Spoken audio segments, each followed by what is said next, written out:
G'day guys, back again, new video. Apologise for not putting any up for the last week. As you know about my wrist, that all healed up and then ended up getting food poisoning. Excuse me. So all good now, nothing will stop me. So a few new things, picked up a new ruler. For the people that messaged me about getting the new ruler, was in Bunnings today, so I picked one up. I used to have one, but I ended up I lost it. So got a new one of them, so that'll come in handy. And while I was in there, picked up another lock. So picked up a Master Lock 150 series. It's got a hexagonal shackle. Picked this one up for just over 20 bucks. So as you can see, it's a nice big lock. Runs 5 pins, one standard 4 spools. So if you're starting out lock picking and you want to learn about spools, you can either go for the 140s series, which is a bit smaller, pretty much the exact same size keyway and same style. It's just a little bit smaller, as you can see, a little bit lighter, but this one runs 4 pins, well my one does anyway, and the 150 runs 5. So you can work your way up, spool pins, not for security pins, work your way up. You can start off with 140 and then go on to the 150. Things I've noticed the differences between these is the 140 I can zip, rake and rock open pretty quickly. Tried the exact same with the 150 with no luck. So a little bit trickier, I reckon. Hexagonal shackle, it's got on the packaging about cut resistance, because of the shape, can't grip it and stuff like that. The other thing these shackles are good for is to prevent shimming. It's a lot harder, even with a big gap that's in there. You can see it's a bit of a gap. Get the camera in light in a better position.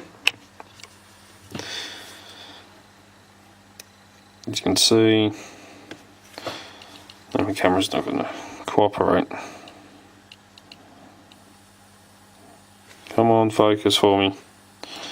Don't play up now.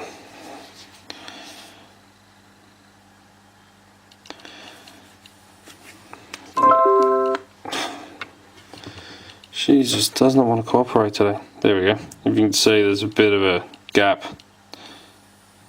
down there. Shims, I can't get any to fit around the hexagonal shackle, so 1 point for that, I'll give him that. So let's not worry about shimming or anything like that. Let's get straight into the good part of it. And as I said, I can't rake or zip these as easily as the 140s, so we'll see if we can SPP this one today.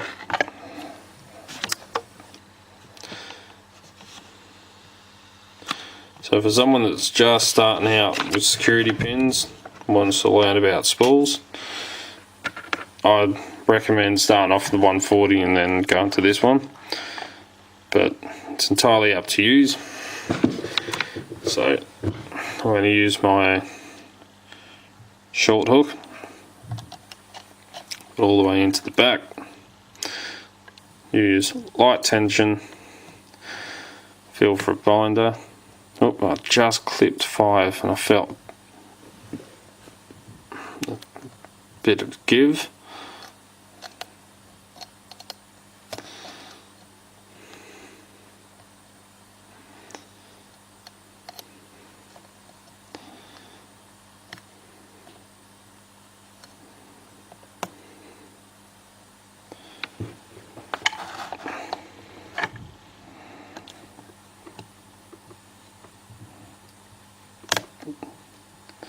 click out of pin 3. See the turn on the core, that was pin 4.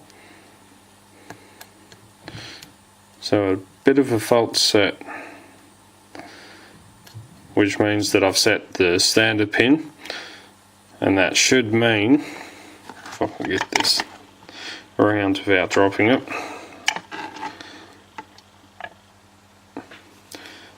Just to let you know, this keyway when I was starting slightly leans off to one side, so it wasn't exactly parallel with it. It does say on the bottom China, so they are made in China, so you can expect not the best tolerances, but that there is what the fault set looks like for this one.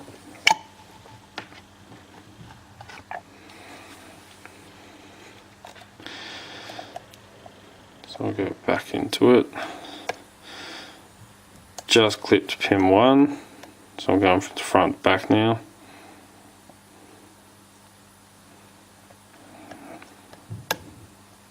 Pin 2.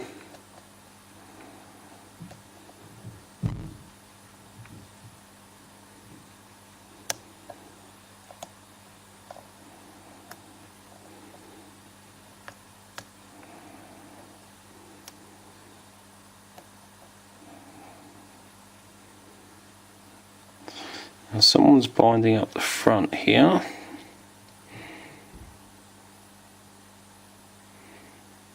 A bit of counter rotation there. That was pin 2 again, so got an open.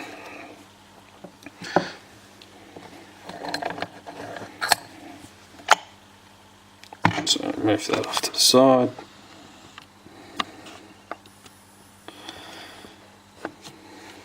So as you can see, it's an open.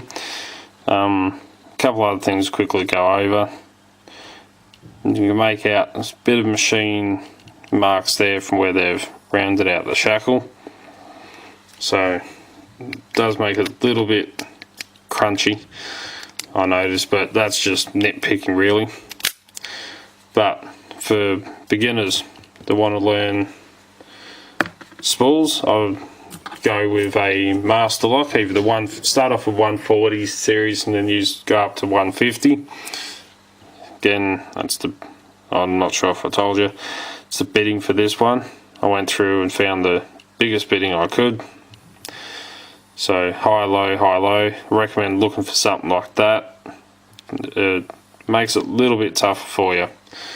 So, she works nice. So, till next time, and next video, cheers guys.